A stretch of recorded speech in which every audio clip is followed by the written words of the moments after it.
Ugandans, we should have been united like yesterday. We should be more united, like the differences within our borders shouldn't be an issue to ourselves. Because I'm telling you, our cultural differences should be the cultural mosaic to bring us together, to bring us to be more united. Because by any chance, you could have been an Acholi. It's just by making, it's just the drawing of these lines that really, some of them were not really drawn by ourselves. You could have been a Kenyan, you could have been, a Rwandese, or you could have been a Burkinabe person, So at the end of the day, Ugandans, we need to reach a point where we are going to be able to say an attack on any one of us is an attack on all of us. It is only that when we have made it a risky business for any person to abuse and to punish our people, that is the only point.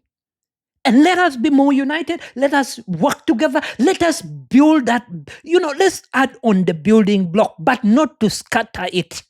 And let us not focus so much onto these old leaders who have been there. Some of them were there before even we were born. So let us as young people come together and be more united, a unity of purpose, a purposeful life, a life full of purpose. You will not look to the left or right, but we will focus on to that which is ahead of us. Because any Ugandan would want to go to a good health facility. Any Ugandan would want to take their children to one of the best education facilities. So at the end of the day, we all have a reason to be more united. We all love to see one of the best transport network in our country. Not only one airport that we depend on. We should have a number of international airports. And instead of, talking about torture, abduction, and all of that, we should have been talking about how to build that country, a nation building where the young people will come together into creating that nation. The young people will come together to, add on to the building blocks that are already there.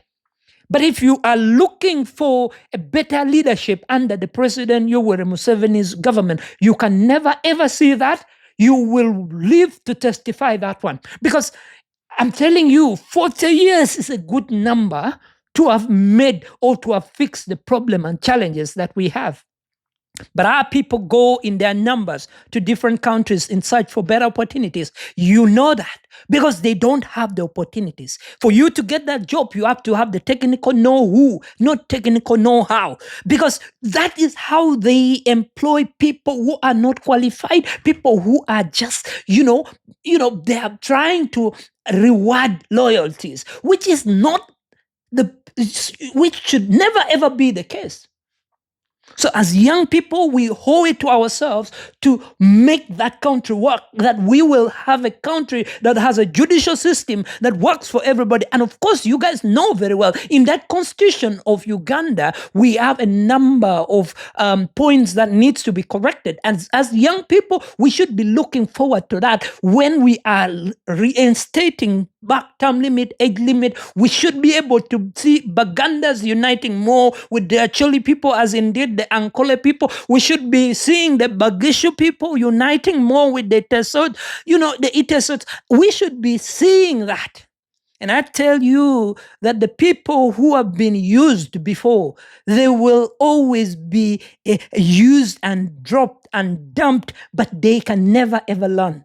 So as young people, we owe it to ourselves to come together and be more united and make that country work.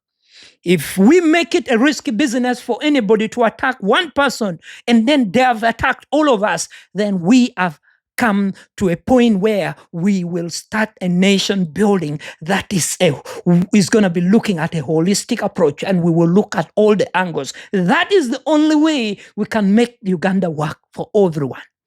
Not just a few, not just the rich people. That they are, we owe it to ourselves to pay the taxes, and the taxes should be working for our people.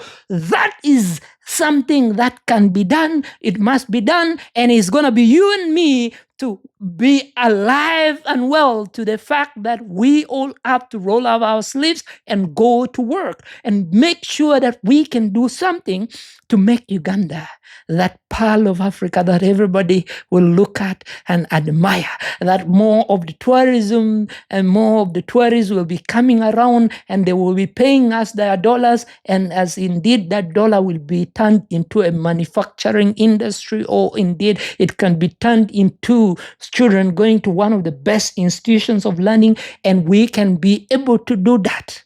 We can see our natural resources be used to our advantage, but not to destroy our people. And you can remember, time without numbers that many have been lost under many of these regimes, including this last one. Many people have perished, and you will remember that. So none of us is safe.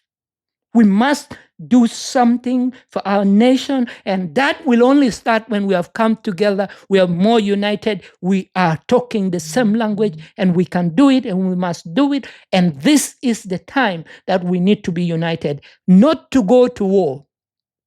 I want you not to go to war, but we can have our voices be heard, whether they like it or not. We can unite and we speak the same language. As young people who desire a better Uganda, we must unite and we must do it now.